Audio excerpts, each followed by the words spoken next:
Anytime. Recording.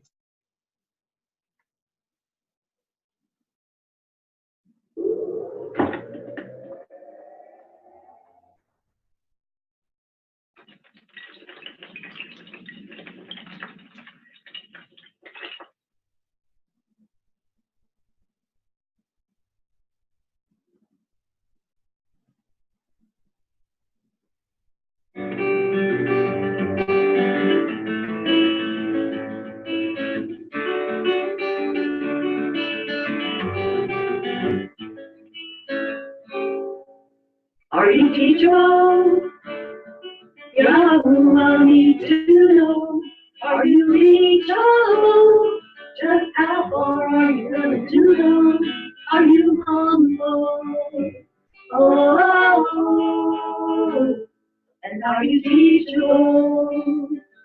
Can you hear that still small voice in your head, showing us where we're missing the mark? Where we're missing the mark. Like a child, we must trust and obey, even if no one is when you built the radar. No one was teachable. How about you? Y'all need to know. Are you reachable? Just how far are you willing to go? Are you humble? Oh, and are you teachable? Read his word, do all it's best to do. If you want to live forever with him, live forever with him. And when you go astray, confess your sin. Even God will sin, then God will forgive them. God was teachable. How about you? I need to know. Are you reachable? Just how far are you willing to go? Are you humble? Oh, and are you teachable? Or he resists the proud and touch the sand. Just look at me, see how great I am. But to this wonder he looks, the meek and unpretentious man, like grandfather Abraham. For he was teachable.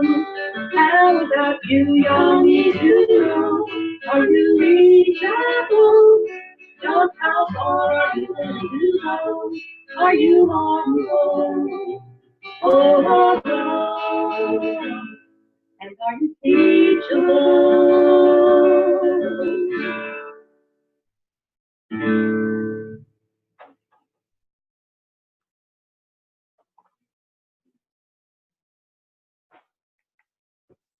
Shalom, everyone. This is Brother Doug. I'm here with my sister Shoshana. Hold on, let me get my video started here. Shalom. This is Brother Doug. I'm here with my sister Shoshana. Our brother Dennis is with her at her home today, and we got Sister Sadie and Sister Sally with us. We're going to be doing a final cut of a expose I did a while ago, and we decided to do it as a group this time. It's going to be called The Gap Theory Exposed / When Did Godriel, which is the actual angelic name, original name of the adversary, Satan, when did he actually fall? So we're going to get into that. I have a little study here typed up for us. And so we're going to start right away.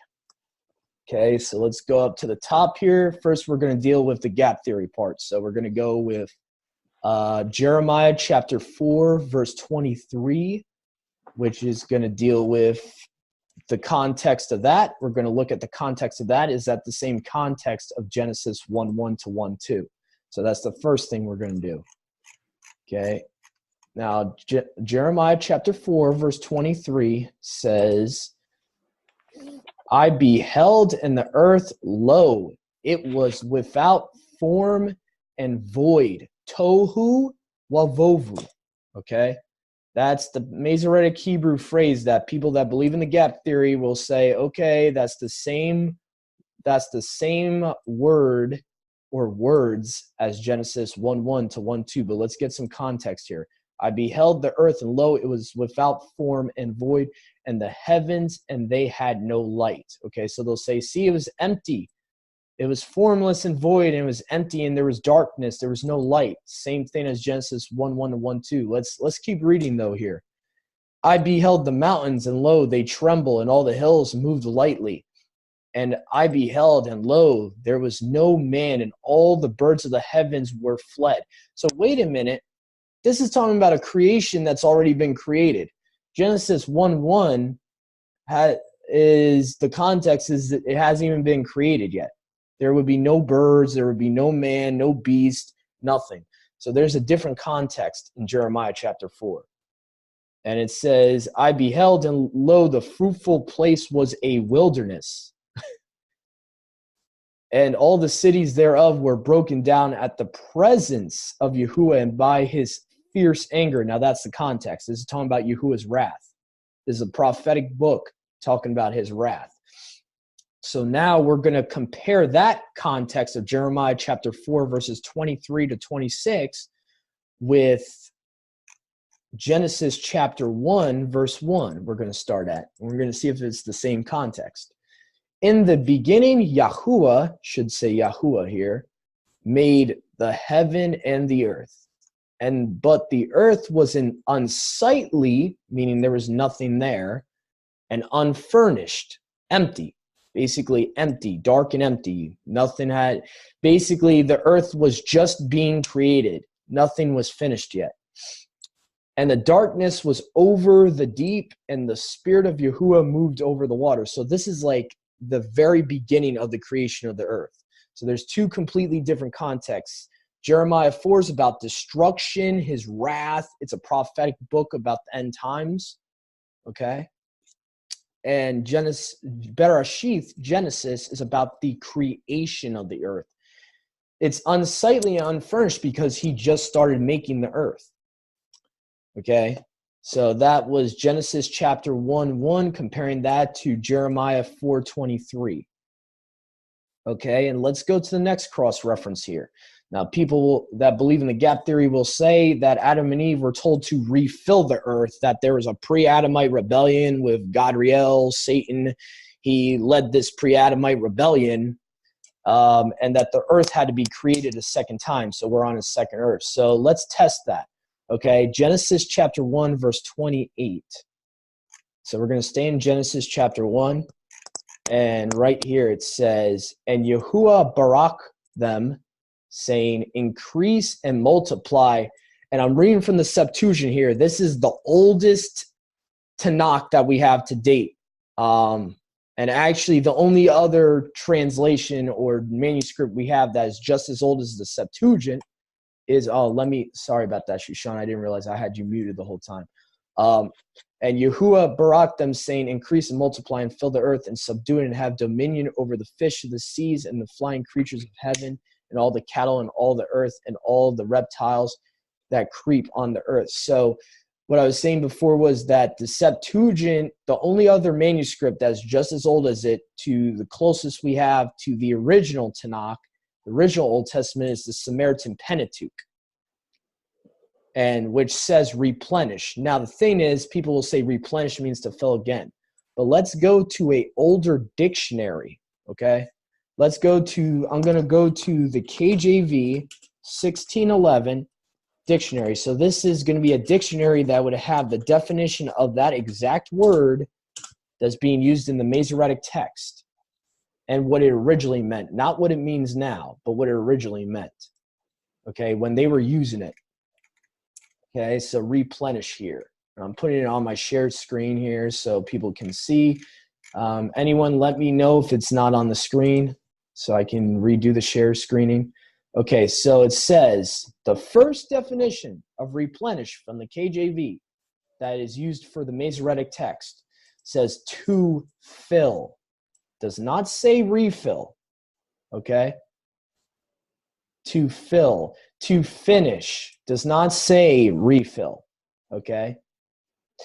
Okay, Doug, you're written down when you said it meant, but you don't have the directly from the dictionary.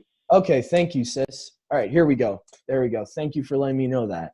All right, so here's the KJV 1611, authorized 1611 dictionary. It says, to fill, to stock with numbers or abundance, to finish, to complete. The only where you get it is the third definition. Notice it's the third definition. To recover former fullness. So think about it for a second. Obviously, they used the number one definition, to fill. So this word originally meant, replenish originally meant to fill, not refill. So he's basically telling Adam and Hua, and sorry about that, I should have used his wife's correct Hebrew name, Hua. Sorry about that.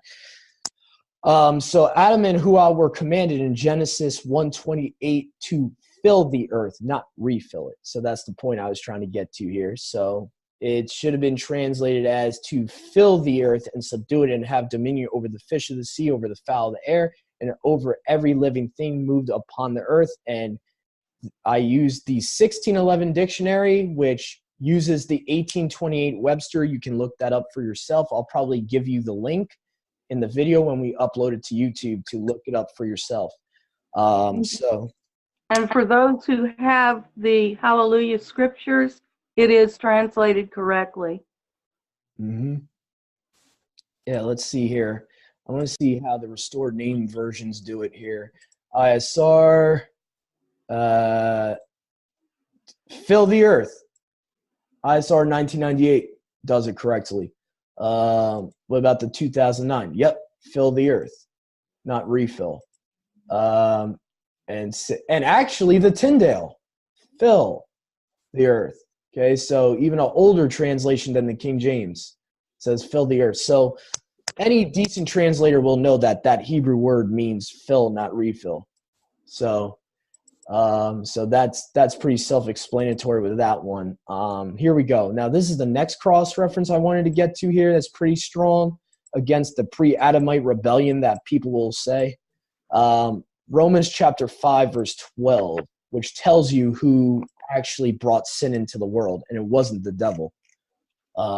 Says, therefore, as sin entered in the world through one man, not Moloch, not angel, one man, and death through sin, so death passed to all men because all sinned. So just to explain it for those that are new to this, this verse from the Brit Hadashah, basically what it's saying is that Adam is the one that brought it in there because Adam sinned.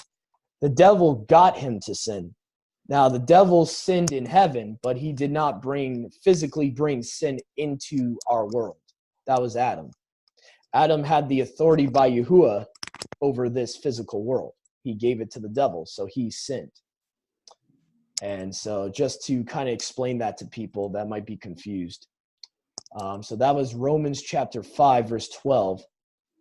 And this is another strong one, in my opinion, is Genesis chapter 1, verse 16 to 19. So, and let me see here. Genesis chapter 1, verse 16 to 19. I'll be using the Septuagint just for accuracy here.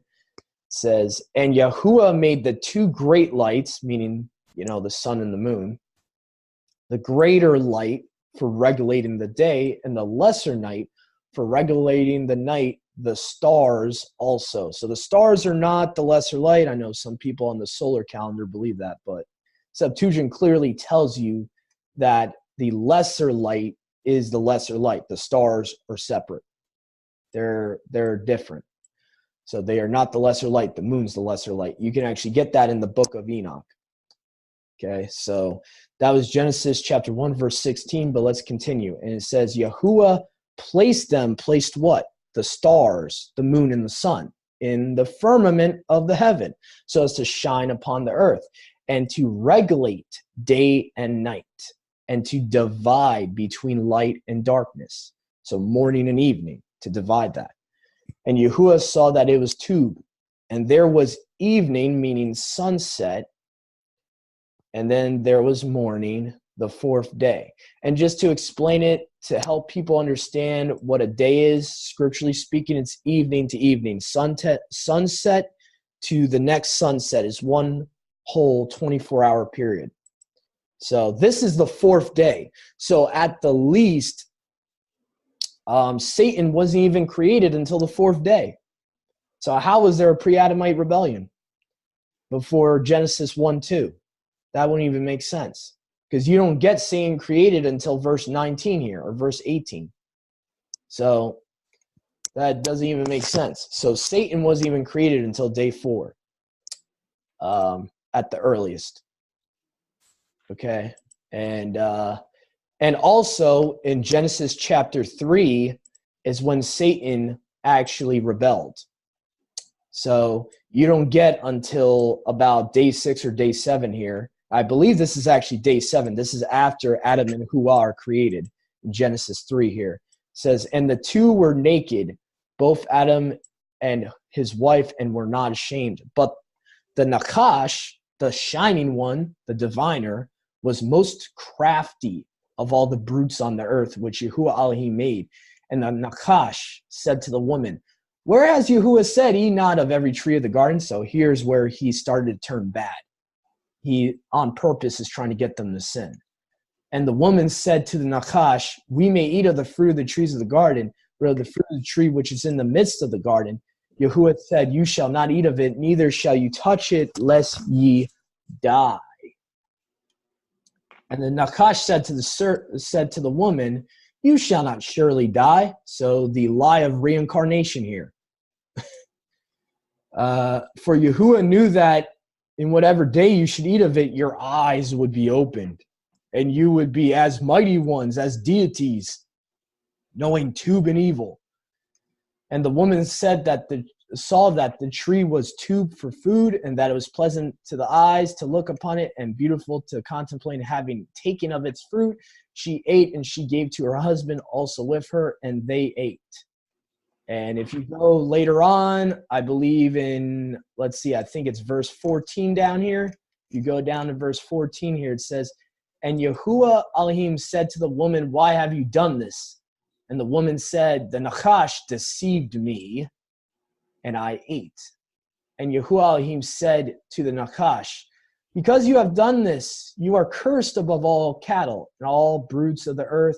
On your breast and your belly you shall go, and you shall eat earth all the days of your life. So verse 14 to 15 in Genesis 3 is when he actually was cursed and he actually fell.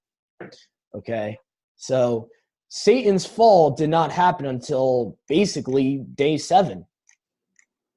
Okay, so you had him created in day 4, and then 3 days later, when Adam and Hawa are already created, Satan falls, Satan rebels. So hopefully you're seeing why that's important to include there, because that gives you the timeline of when he's actually rebelling against Yahuwah, when his heart is actually lifted up and he starts getting prideful. And another interesting cross-reference I have here is Satan's fall in more detail in Ezekiel chapter 28. And it says here, Ezekiel chapter 28, verse 12 to 15.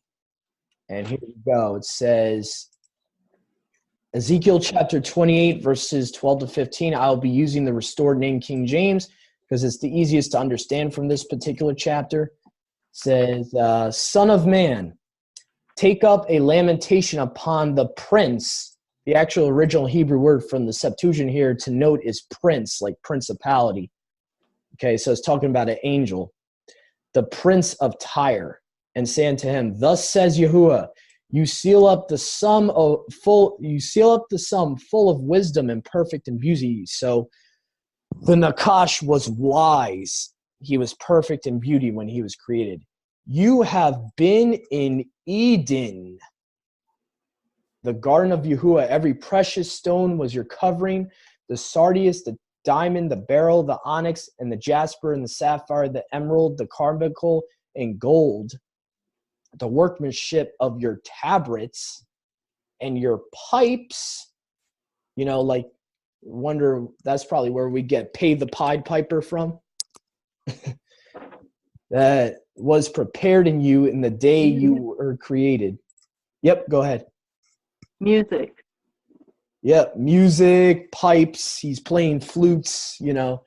The Pied Piper is like an old mythology type of character that probably goes back to Hashatan.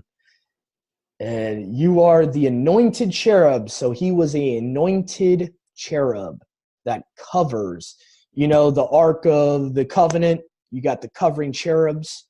Yeah, he was one of those. I have set you so. You were upon the set apart mountain of Yahuwah. You have walked up and down in the midst of the stones of fire. You were perfect in your ways from the day that you were created till lawlessness was found in you. So wait a minute. Lawlessness was not found in him until after all that, meaning he was in Eden before he fell. Basically, he was created in Eden. So for those that believe that he fell in Genesis and he was casted to the earth, that's why he's in the garden.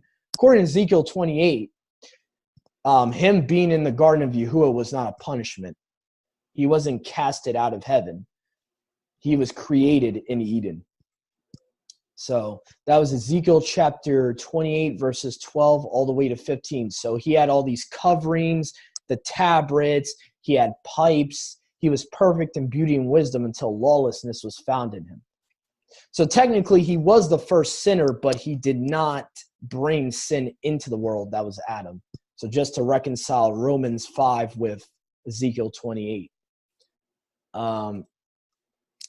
So here we go. We got Revelations chapter 12. Oh, no, actually, no. Let's actually go to, let's stick with that. No. Actually, let's go to Job chapter 1, verse 6. This will give some context too. A second witness to him still being able to go to heaven after Adam and Hawa fell.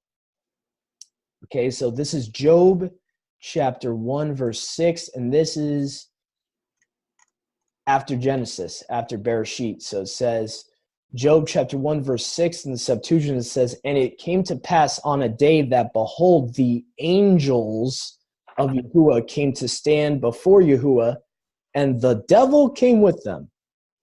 So he is still allowed in the throne room right now. Even after he tempted Adam and Hawa, got them to fall, and he's cursed. He's cursed on his belly and everything after Genesis 3. In Job, he's still allowed to go up to Yahuwah's throne room, the highest heaven. He's still allowed to go there. So he hasn't been casted out yet. So, and let's go to, I think now we'll go to Revelations chapter 12. This will give more of a context when he actually fell. And here we go. Revelations chapter 12, we'll start at verse 2. All right. And here we go. And being pregnant. All right, so let me use a different translation here. I don't like the Complete Apostles Bible on that particular chapter. All right, Restored Name King James. Here we go. And she, being with child, cried, travailing in birth, and pain to be delivered. And there appeared another wonder in heaven, and behold, a great red dragon, having 7 heads and 10 horns and 7 crowns upon his heads. And his tail drew a third part of the stars of heaven, and did cast them to the earth. And the dragon stood before the woman which was ready to be delivered, for to devour her child as soon as it was born.